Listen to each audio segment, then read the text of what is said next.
তার মানে প্রত্যেক হিজরি মাসের ১৩, ১৪ আর ১৫ তারিখ। আমাদের নবী মুহাম্মদ সাল্লাল্লাহু আলাইহি ওয়াসাল্লাম বলেছেন, এটা আছে সুনান আল নিসাইতে, বুক অব ফাস্টিং, হাদিস নাম্বার ২৪২৪। প্রিয় নবী মুহাম্মদ সাল্লাল্লাহু আলাইহি ওয়াসাল্লাম বলেছেন যে তোমরা প্রতি মাসে ৩ দিন রোজা রাখবে, তাহলে ধরা হবে তোমরা পুরো ১ বছর রোজা রেখেছ।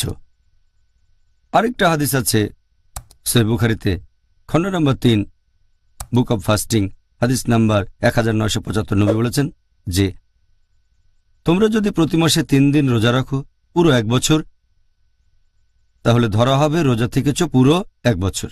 কারণ প্রত্যেক ভালো কাজকে ১০ দিয়ে গুণ করা হয়, তাহলে প্রতি মাসে ৩ দিন গুণ ১০ সমান পুরো ১ মাস। প্রত্যেক মাসে ৩ দিন রোজা থাকলে সেটা হবে ১ বছর। তাই এজন্য নবী মুহাম্মদ সাল্লাল্লাহু আলাইহি ওয়াসাল্লাম বলেছেন, প্রত্যেক মাসে ৩ দিন রোজা থাকো, তাহলে ধরা হবে পুরো ১ বছর রোজা ছিলে।